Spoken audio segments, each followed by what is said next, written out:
Olá pessoal, então estamos aqui com o episódio do Jornadas Literárias, que será o nosso epílogo, a nossa finalização, meio que um apanhado, uma avaliação também daquilo que nós fizemos ao longo desse tempo, publicando essas aulas, essas conversas entre o Mário e eu, falando do teatro grego, passando pelos grandes nomes, os grandes nomes do teatro grego, Ésquilo, Sófocles, Eurípides, por fim também falamos do grande Aristófanes. E aí vamos conversar um pouquinho sobre o fechamento desse ciclo todo, né? Sim. Eu acredito que a gente partiu, um pouco, pelo menos da minha parte, de uma observação que eu até mencionei em algum dos episódios que o Magister Clístenes fez, que ele disse, não, dá para ler todo o teatro grego em 30 dias, um por dia, tranquilamente. E é verdade, não que eu tenha feito isso ainda, mas eu li alguma coisa já e me inteirei do assunto, a gente conversou aqui, eu vi as impressões do Rodrigo e tudo mais. E eu acho que aqui é um resumão e também um pouco exortação à leitura, Então eu acredito que isso é básico, assim.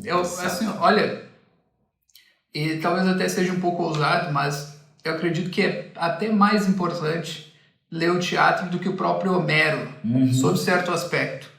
Não do aspecto absoluto, o Homero é maior, é até mais influente, mas o teatro nos dá, a parte de ser obras literárias riquíssimas e perfeitas, eu diria que não perde para nenhum teatro de nenhum outro país, de nenhuma outra cultura, de nenhum outro povo, por mais que seja, de certa forma, rudimento, rudimentar. Eu não acredito que esse termo deve ser encarado valorativamente, mas no sentido apenas histórico. Então, realmente, houve muitos desenvolvimentos posteriores, o teatro se amplificou em todos os sentidos, no sentido cênico, no sentido de trazer muito mais personagens, certo? Tramas muito mais elaboradas, mas fora isso, que a gente pode até dizer que são questões quantitativas, sob certo ponto de vista, do ponto de vista qualitativo não perde para nenhum outro. Não sei se foi a tua impressão também. Para mim, a impressão que eu tenho, lendo, existe uma grande condensação de temas de potencial da imagem, da força da imagem. Isso é um dos benefícios de nós termos ali uma produção literária que está tão próxima da produção da mitopeia, da produção dos mitos, e surgindo diante, até de um ponto de vista que eu chamaria a atenção para um outro autor aqui, que vai parecer que eu estou tirando ele da cartola mesmo. Eu não citei ele em nenhum momento aqui das nossas conversas ao longo das jornadas literárias, que é o grande galês Christopher Dawson, que tem uma visão, uma meta-história, ou seja, uma forma de leitura da história fora da história, ou quase, poderíamos dizer, uma filosofia da história, que tem como seu fundamento o elemento religioso, e o elemento teológico como grande motivador dos movimentos que levaram avante as dinâmicas da história do mundo, certo? E a gente percebe, inclusive, que isso é a única coisa que nos explica por que em certos ambientes se edificou determinadas coisas, tanto do ponto de vista material como institucional, que deram um grandíssimo trabalho e que tinham essencialmente um papel simbólico dentro de certas sociedades, ainda que tenham custado sangue, suor e lágrimas, às vezes das melhores pessoas de um determinado povo. Essas motivações estão no fundo daquilo que faz surgir tanto os mitos como o próprio teatro grego, dentro do contexto desses festivais religiosos, especialmente relacionado ao deus Dioniso, Então, e quando a gente chega nisso, a gente tem uma experiência, guardada as devidas proporções, de alguns trechos, inclusive, que eu encontro na Sagrada Escritura, aonde também eu não tenho toda aquela exuberância de descrições psicológicas, de personalidades e situações. Mesmo eu posso olhar os próprios evangelhos, tem muito dessa questão quase que de sumarização de eventos, mas a imagem que eles me empregam, hoje, por exemplo, poderíamos pegar os testemunhos de conversão de alguns dos apóstolos. Alguns são sumários. São Mateus, por exemplo, Cristo olha para ele e diz, vem e segue-me. e o cara larga tudo e vai embora e segue Jesus. Então, assim, há um mundo de coisas a preencher pela imaginação em relação a esse momento. Então, existe uma hipercondensação de um evento que envolve tudo. Envolve o estado de espírito dessa figura, Mateus, quem é ele que é trazido até ali, que palavra foi essa, qual é a entonação do chamado de Cristo para ele, como olhou para ele, como ele olhou para... Existe um universo que está hipercondensado nessa descrição que é feita em mais ou menos 2 frases, né? E quando nós pegamos o teatro grego, né, nós tocamos um tanto disso. São situações, às vezes, descrições que são mais ou menos simples, mais ou menos sumárias, né? Ainda que os diálogos muitas vezes tenham, né, riquezas e sutilezas muito interessantes. Certamente. Né? Aliás, maiores para mim, às vezes muito mais ricas até do que outros trechos, por exemplo, da Sagrada Escritura que eu citei, que às vezes realmente tem mais uma sumarização do que qualquer outra coisa, né? Mas você tem ali essa condensação, né, desses elementos que nos legam, na verdade, aquilo que pode ser considerado... Eu tenho a impressão que é isso. O que uma pessoa precisava ter para poder realmente saber do que se trata a literatura ocidental? Eu acredito que isso. O teatro grego e a Sagrada Escritura, você já começa a fazer um jogo muito bonito, né? Se você tem ainda a Ilíada e a Odisseia dentro do seu cabedal, né, maravilhoso. Se você tem aquilo que foi de alguma forma, né, enciclopedizado, né, praticamente, ou seja, sumarizado, não chegou a dizer, mas que tem a sua grande coletânea das metamorfoses, né, de Ovídio ali, todos aqueles mitos, nossa, você já entendeu do que se trata quase toda a literatura do mundo ocidental. Bíblia e o grande patrimônio literário, né, grego e romano, você já tem quase tudo isso. Ah, Rodrigo, mas a mitologia nórdica, Rodrigo, a mitologia egípcia, Rodrigo, a mitologia mesopotâmica. Todas, primeiramente, que nós estamos falando aí, tudo na maioria dos casos, os que o mundo semita nos vem através da Sagrada Escritura, né? Depois, o que não é semita é indo-europeu. Então, os nórdicos são populações indo-europeias. Então, aquilo que aparece da sua mitologia, em grande parte já apareceu, salvo elementos que são muito próprios do panorama, né? Não vai ter oliveira no mito nórdico, vai ter gelo, né? E vice-versa com relação aos gregos. Tá? Mas tirando isso, você vai ter a essência dos temas, vão estar ali presentes. Vai ter um carvalho, né? Exato, exatamente. Vai ter um carvalho, não vai ter uma oliveira, exatamente. Essas coisas todas. Então você tem isso. E aí é que entra esse negócio. Você consegue ganhar todo um bloco, talvez o bloco mais fácil de eu conseguir percorrer seja justamente o bloco do teatro grego. Certamente. Isso é o mais acessível, em acessível, termos de linguagem. mais prazeroso, talvez o menos sofrível de leitura, mais satisfatório, porque você vai terminando a peça. Opa, matei uma peça já li, já pode ser no seu vernissage, no seu coquetel. Você já leu Ésquilo. Como a greve de sexo não estava lá no Aristófanes. Exatamente. Já tinha aparecido lá no Aristófanes. Já pode parecer um pouco mais erudito, um pouco mais cultivado, mas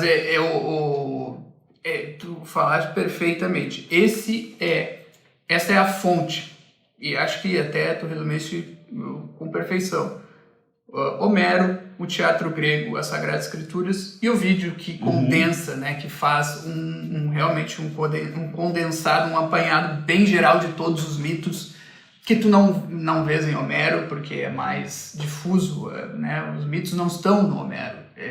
Há algumas passagens, algumas menções a certos mitos, mas eles não estão narrados ali um a um, como estão no Ovídio, nem no teatro grego eles estão. Então, quero saber qual é a fonte mais antiga dos mitos. Não é a mais antiga, o Ovídio, mas é uma das mais e é mais completa, eu diria. Eu acho também. Né? Na pena de um autor clássico, de um grande escritor de estilo magnífico. Estilo magnífico, gente. Assim, a literatura de Ovídio nos traz... Se você pegar um grande tradutor de língua portuguesa como um Bocage, ele consegue nos entregar muito dessa beleza poética em língua portuguesa. Se você se esmerar um pouco mais, que não é nada do outro mundo, para aprender um bom latim, e isso é um projeto que você pode levar para a vida toda, mas talvez essa vida toda não leve nem uma década para você adquirir todo esse latim para poder fruir com grandeza o vídeo. Você lê em latim, você vai ler um dos escritores latinos mais belos que existe para ser lido, né? O Magister Clístenes com frequência diz que é o melhor metrificador do latim, melhor que Virgílio, por exemplo, né? Sempre escrevia na métrica perfeita, mas que o Virgílio nem sempre, às vezes ele escorregava, às vezes ele forçava na questão do ritmo poético, né? Não que seja o aspecto mais importante, mas é um dos aspectos que influem na poesia. Então, né, uma das vozes mais belas da poesia é o Ovídio e tem uma influência duradoura. Duradoura, exatamente. Que outros autores não têm, na verdade. Vamos dizer, Homero desaparece, né, da Europa por um bom tempo. Ele é conhecido talvez em resumos, né? Mas nas obras mesmo, durante a Idade Média, a Alta Idade Média, ele não era conhecido, não era lido, porque nem poucos sabiam grego, se é que alguém sabia, e os textos não estavam tão disponíveis assim. Existiam resumos, evidentemente, menções a ele em obras de outros autores, enfim, né? Mas então, como tu disseste, é isso aí mesmo. Né? Se a gente quer ir às fontes, e essa é uma das melhores maneiras de começar um estudo clássico, é ir às fontes, não é o único. A gente pode começar lendo o Dostoiévski, por exemplo, claro. Que é um autor extremamente tardio. Talvez para nossa mentalidade hoje em dia imediatista, parece que ele está muito recuado no tempo, mas na verdade não, ele nasceu ontem. Exatamente. Dentro do panorama geral, ele nasceu ontem. Em termos de história, não tenho dúvida. Né? Ele é nosso irmão, até brinquei uma vez num podcast sobre isso, né? Praticamente nosso irmão, né? Assim, histórico. Mas, então, ir às fontes é isso. E o teatro grego está lá, certo? Ele está lá, como disse o Rodrigo. Ele te dá a satisfação de tu conseguires ler completamente e poder dizer, li a peça, li as Eumênides, li as Coéforas, li o Agamenon, num dia. Né? E tu pode dizer, não, li uma obra completa. Para aquelas pessoas, e a gente sabe que hoje em dia há muitas pessoas que não têm fôlego de leitura para ler um Homero, que param depois de 3 ou 4 cantos, se tanto, começa ganhando ritmo, ganhando músculo, inclusive, músculo de leitura, com o teatro grego. Né? Eu digo fácil assim, ó, se você tem algum hábito de leitura, a gente fala assim, num dia você lê, dá a impressão que você vai ter que dedicar o dia inteiro para aquilo. Não. Se você mora numa grande metrópole onde você gasta mais de 1 hora para ir ou para voltar, né, pegando, por exemplo, uma condução que você não tem que ser o motorista, você já leu provavelmente metade de uma peça só nessa brincadeira. Né? Você gasta mais um pouco de tempo em casa, e aí até com mais concentração, com mais possibilidade, você leu em menos de 3 horas, muito provavelmente, a maioria das peças que se tem para ler do teatro grego. 3 horas do seu dia. Você consegue, às vezes, né? Tipo, só não tem 3 horas do seu dia, mas pensa nisso. Rodrigo, mas não fazer isso todo dia. Mas será que não tem no final de semana dia que você consegue dedicar esse tempo? Não, mas é que eu não consigo, porque aí eu tenho que ver o WhatsApp e o Instagram de 5 em 5 minutos. Eu sei, mas aí que mora o problema. É jogo de ganha-ganho. Você, além de não ficar olhando essas bobajadas todas, tá? E eu falo com toda tranquilidade, quem perde muito tempo com essas bobajadas também. Não, é evidente. Exato. Todos nós, infelizmente, em maior ou menor grau. Assim, brincando, mas não tanto, pega a porcaria de celular, coloca num quarto, tranca uma chave, entrega a chave para outra pessoa e só fala assim, só me devolve depois que eu terminar de ler essa peça aqui, né, o Lisístrata. Tá? Exato. E assim vai, é uma ideia. Né? Então, então, esse aspecto é muito importante. É um ótimo jeito de começar. Mas eu sou o cara que estou começando mesmo, o Mário, o Rodrigo. Então eu não sei nada. Quem é esse Agamenon? Quem que é essa... Meu amigo. Exato. Assim é bom, né? Pô, aquilo tem um aspecto de novidade. Mas, em segundo lugar, se tu não sabes quem é o Agamenon, tu vai ter que começar de algum lugar. vai procurar um verbete do Wikipedia, é um jeito, mas ele vai ter informações de várias fontes distintas, Claro, né, mas... de segunda mão, mais a opinião de quem escreveu o verbete, se é que vale alguma coisa. Por que não começar, então? Tu tens que começar a saber quem é o Agamenon. Né? Pode começar com Homero, uma possibilidade. Pode começar com Eurípides, pode começar com Ésquilo, e são versões diferentes, tá? E não tem problema nenhum, a gente não precisa ficar quebrando a cabeça de mas quem era o verdadeiro Agamenon? É o de Eurípides, aquele cara parece um pai de família O atormentado. verdadeiro Agamenon não existe. Em primeiro lugar, ele não existe. Ou existiu, mas a parte mais importante para nós não é propriamente a biografia de um Agamenon histórico. Não. Eu acredito que ele tenha existido um Agamenon histórico. Eu acho improvável até, na verdade. Eu acho Se não com esse nome, alguém que viveu uma biografia semelhante, mas com...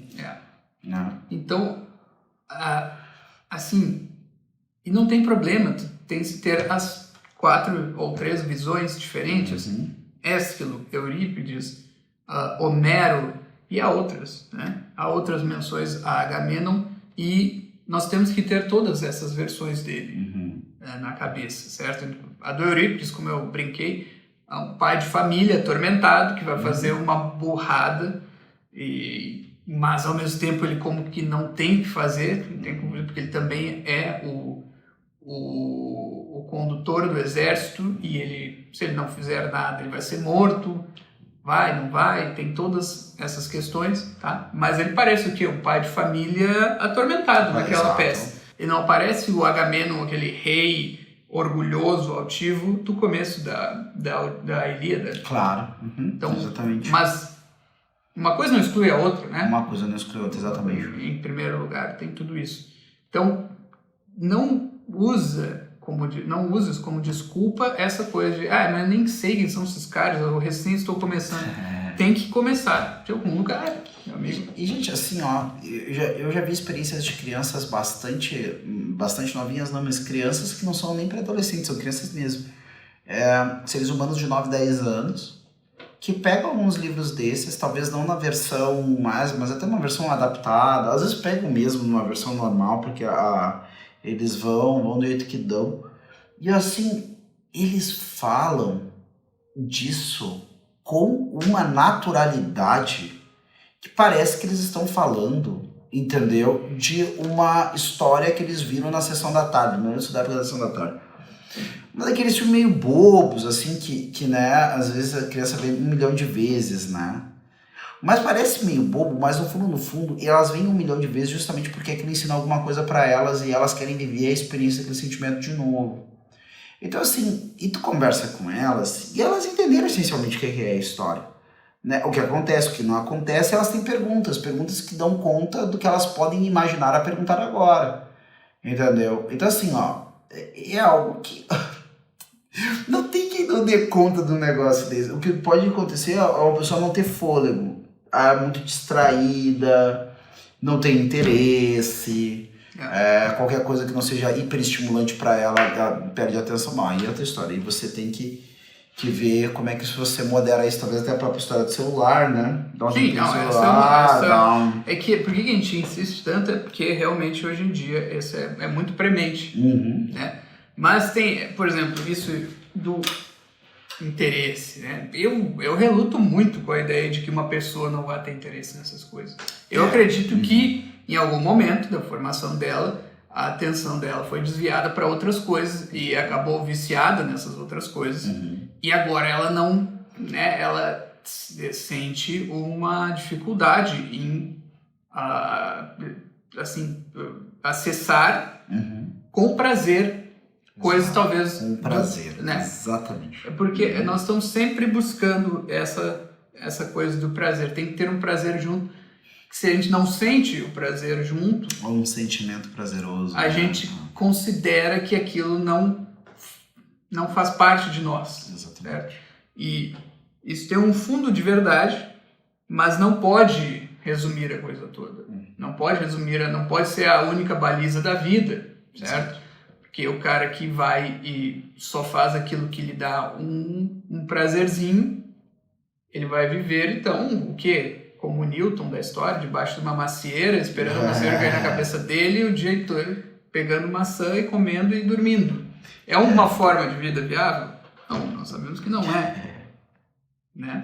Alguns forçam a barra para que seja, né? Mas geralmente sempre alguém está sendo prejudicado para que você possa fruir alguém tá esse tipo de vida. Fazendo trabalho em dobro para... Exato, para que você fique ali catando maçãs. Não, mas é justamente isso, né? No fundo, esse que é a dificuldade. O que a gente está tratando aqui também... Percebam que a ideia das jornadas literárias é justamente apresentar caminhos de iniciação à questão da literatura.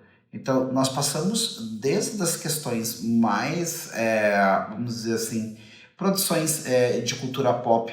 Falamos de Harry Potter, falamos de... Isso aqui está sendo projetado o que a gente fez antes dessas teatro grego. Sim, Batman, Harry Potter, tem a questão do Viagem de Chihiro, sim, essas coisas todas. Aí depois disso procuramos, isso aí é cultura pop, só aí nós presumimos que estava tudo isso, né, mais ou menos... do day by day de quem nos assiste por estar vivendo a sociedade em que vive. Depois nós pegamos um elemento de cultura pop mais específico, né, que era a questão dos contos de detetive. Na verdade, é um gênero que fica na fronteira entre o popular e o erudito ou clássico, né? Tem uma polêmica muito grande em torno dessa questão. Né? E a gente argumentou trazendo o Chesterton, que é um autor que tem uma opinião que não pode ser ignorada, ao nosso ver, pelo menos.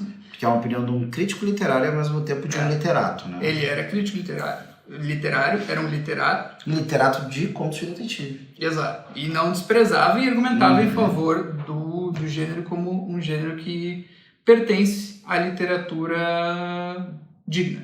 Exato. Certo? Então... mas a polêmica persiste e ela tem que ser resolvida, a meu ver, pelo menos, acredito do Rodrigo também, que no nível do autor a autor. Há autores que estão no lado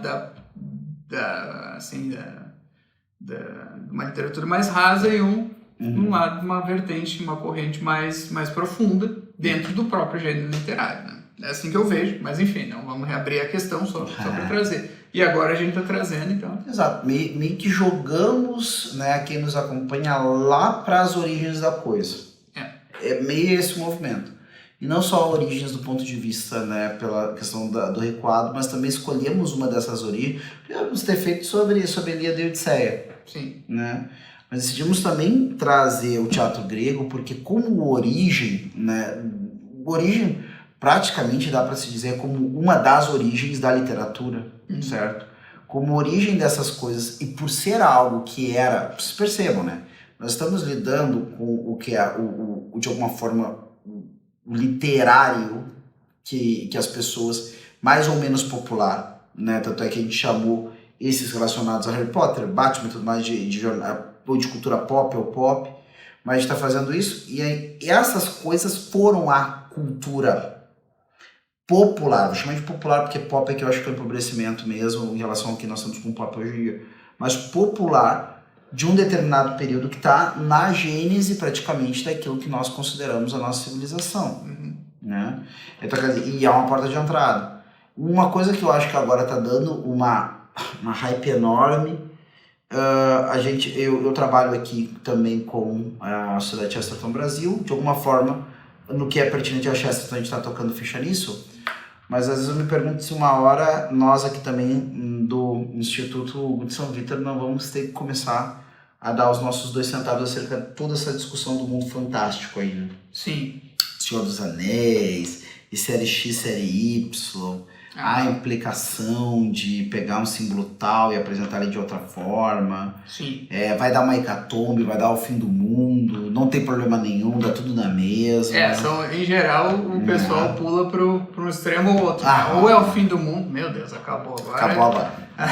Então todo essa era a trombeta do apocalipse. Exato, calma. Exato. Não é bem assim. Não é bem assim. Mas também não é indiferente. Não é indiferente, exatamente. Então, mas é que esse meio campo é complicado, assim, eu gosto do preto no branco, nem sempre dá. Me desculpe, no campo da literatura em especial, não sei se é o único campo, acho que não, mas nesse campo em especial é difícil tu ter a visão preto no branco, não, porque sempre vai ter o cara que não gosta do Shakespeare, sempre vai ter o cara que não gosta do Goethe, que não gosta do Camões, que não gosta do Cervantes. Não gosta. Isso é bem importante, a lei do gosto, né? É. E assim, é completamente natural que alguém não goste de alguma coisa. E às vezes é um não gosto, assim, maturado. Assim. Maturado, não cai bem pra mim. Expõe e diz não. Porque esses autores são desprovidos de defeitos? Não. Então pode puxá-los pelos seus defeitos. E há quem vai fazer isso e vai dar até uma argumentação.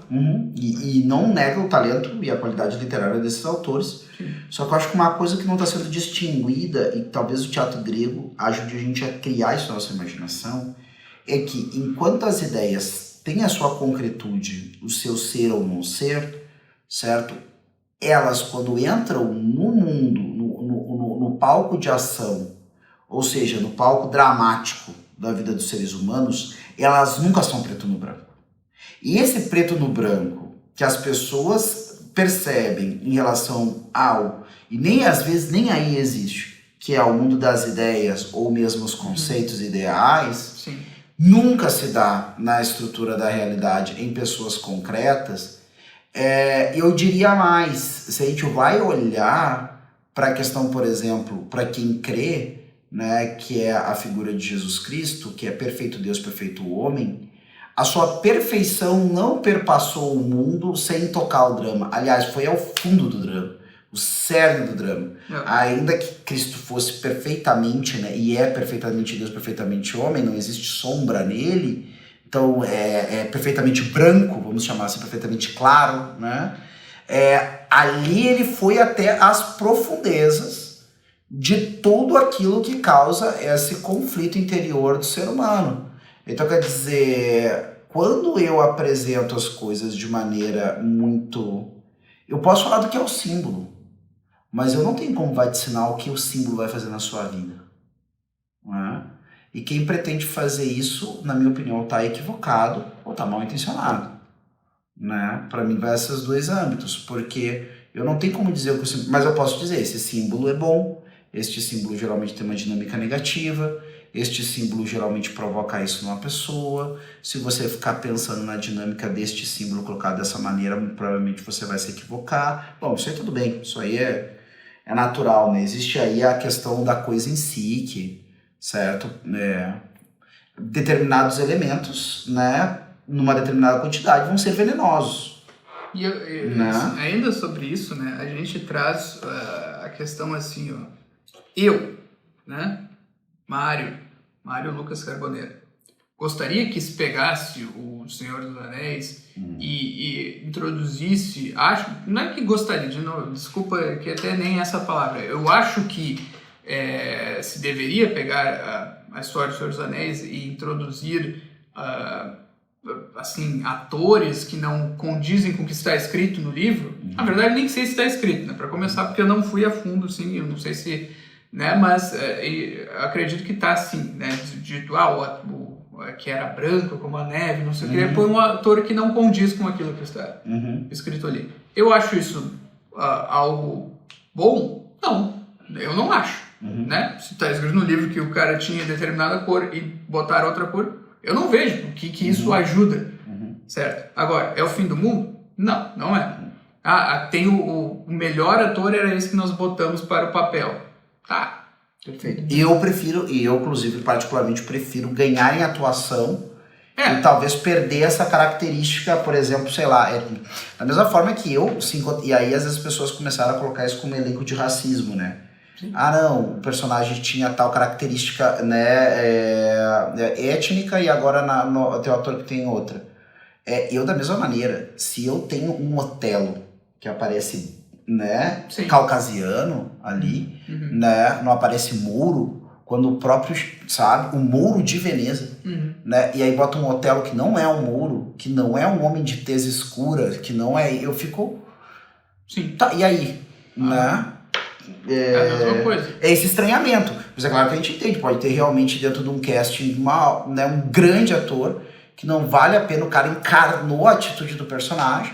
Ah, beleza, ele não tá dentro do quadro étnico que foi pensado pelo autor original. Não, a gente entende perfeitamente, né? E É só mais uma versão. Exato, então, de novo, é mais uma versão. Está dentro desse âmbito, que é o âmbito da retórica mesmo, de que há argumentos que sim e para que não, e aí cada um faz o seu próprio peso ali e considera se é válido ou não assistir para si. Então é uma questão de cada um tem que fazer um juízo próprio, né?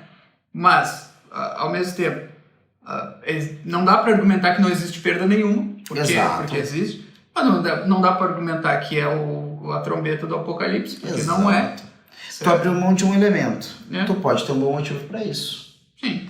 Ou pode não ter, por exemplo... Um bom motivo, não um motivo perfeito, porque não existe nesse campo ali, nesse meio campo que a gente está lidando, né? Então, tudo isso. Agora, no fim das contas, né?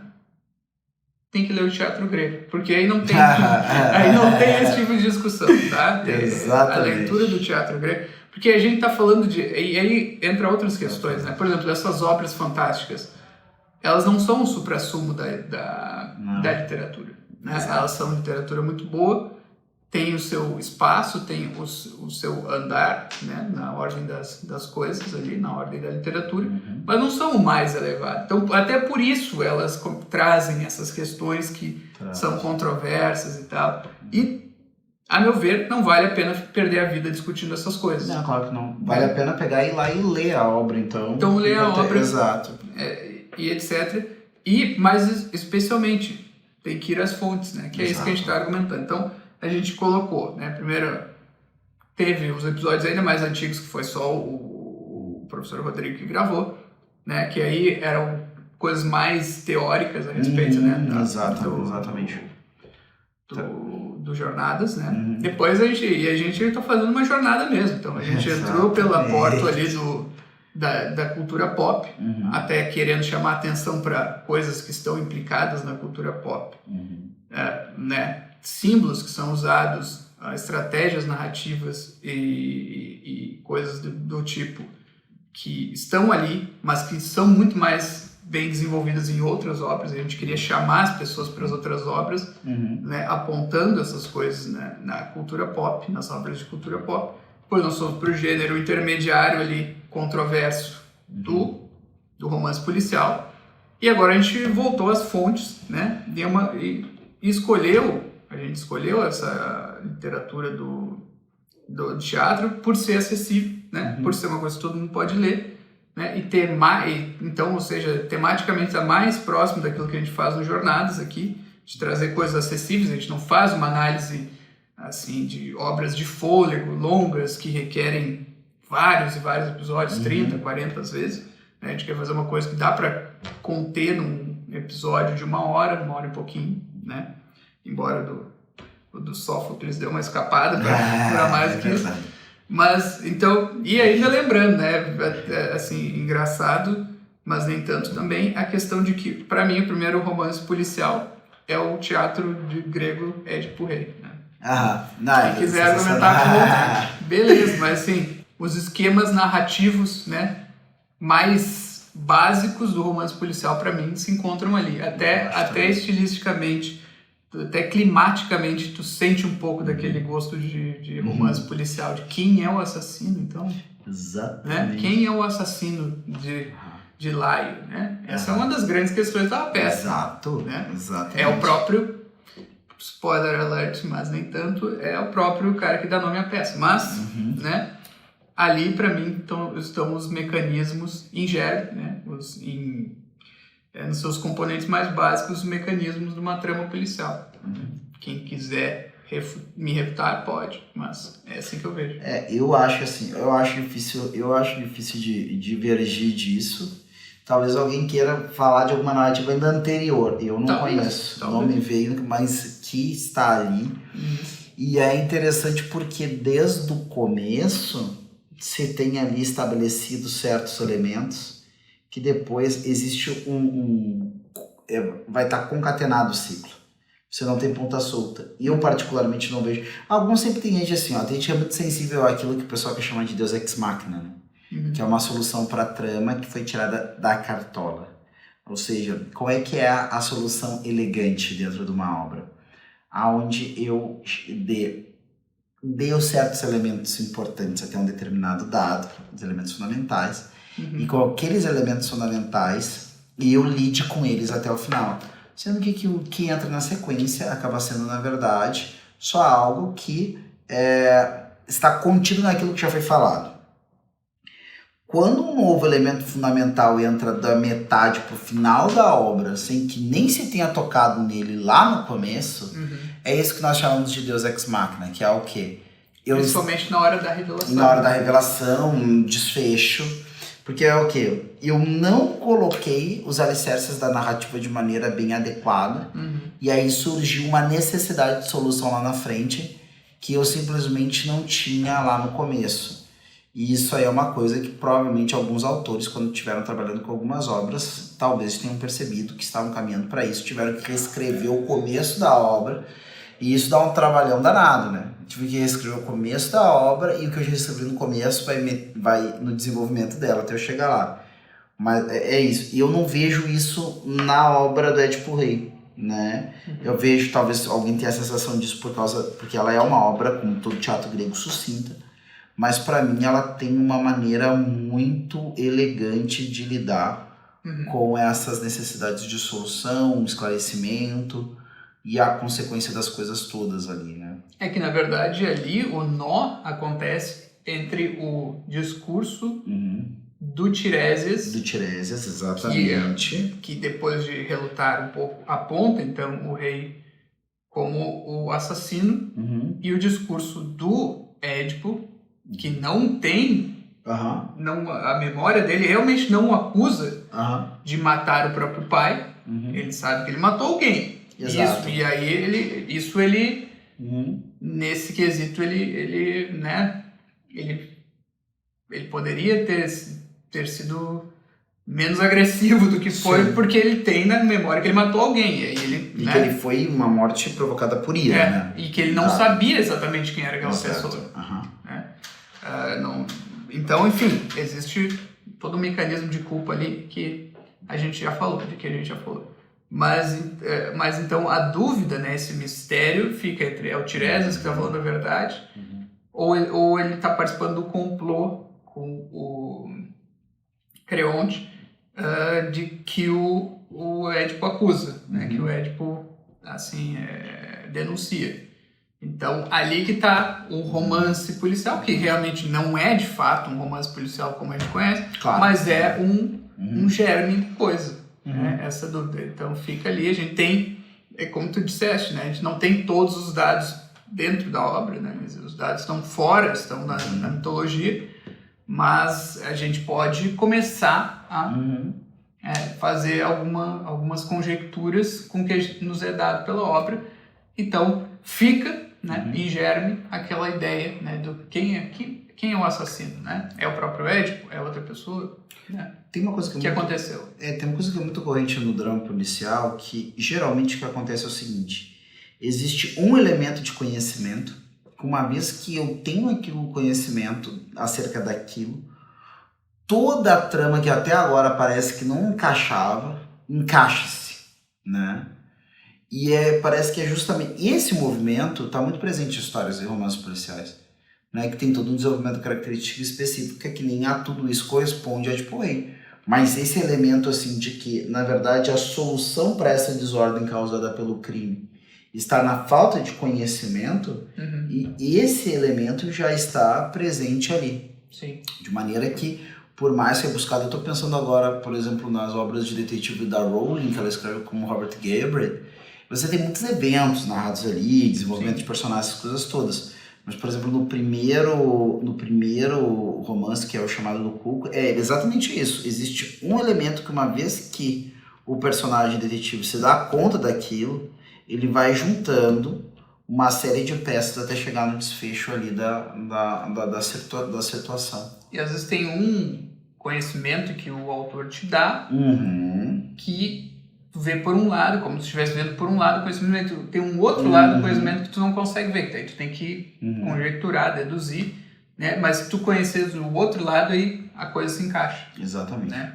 Que é um pouco o caso do Édipo, que eu acho que assim, a gente vê que tem uma peste acontecendo ali, e geralmente, se a gente for pensar assim, mitologicamente, as pestes ocorrem por causa do castigo, né? Um ato de alguém, de uma pessoa de importância. O próprio rei é o principal suspeito, né, quando isso acontece. Afinal, a peste não se abate só sobre uma pessoa, se abate sobre o povo todo. O povo todo que é representado pelo seu rei. Né? Então, aí já tem um indício com que a gente pudesse trabalhar dentro da própria obra. Né?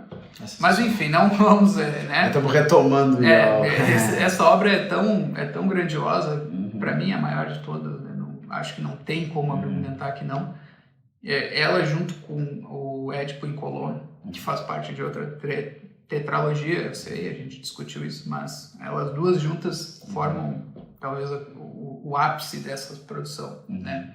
A meu ver, com certeza. Então, mas é isso, né? Então a gente termina aqui, né? Eu termino com a exortação, né? Acho que dá para ficar bem claro que é a melhor porta de entrada para aqueles, especialmente para aqueles que não desenvolveram ainda o fôlego de leitura, o músculo da leitura, como quiserem. Né? Eu não tenho nada a acrescentar mais, é só realmente agradecer a quem nos acompanhou até esse momento. Né? No futuro não temos planos para as próximas coisas que vamos fazer, verdade. Mas, né, aquele que nos acompanhou até aqui, né, muito obrigado, né, pela seu companheirismo nessa jornada. Né? A gente não segue, sempre na jornada, é sempre bom sempre estarmos acompanhados. Né? Então, você que nos acompanha até aqui, se está chegando aqui pelo final, volte lá, comece a ver os outros vídeos, os outros episódios, que com certeza você vai aproveitar bastante coisas. É aquilo, né? Ninguém aqui está pretendendo esgotar o que você tem para falar sobre obras que são tão significativas, ou outras que mesmo não sendo de tão elevada qualidade, reúnem, né? E por isso atraem, no caso da cultura pop, né? Reúnem vários elementos que já estão há muito tempo sendo trabalhados aí, por isso atraem tantas pessoas. Então, a gama é enorme, né? Se você sabe que tem alguém que gostou... Não, é isso aí, quer dizer, né? Deixe seu comentário e compartilhe com o pessoal aí, né? Exatamente, deixa eu ativar também ali as notificações também, para você saber aquilo que está sendo, né, postado já no primeiro momento. Né? Vai chegar aí para você no seu celular aqueles, né, avisos bacanas que caem na frente da sua tela ali. E alegram tanto o dia. E alegra o dia. Principalmente quando é do Instituto Hugo de São Vitor. Exatamente, né? Praticamente é um Natal que chegou mais cedo. Um Natal por semana. É isso aí, pessoal. Então até a próxima. Obrigado por tudo aí.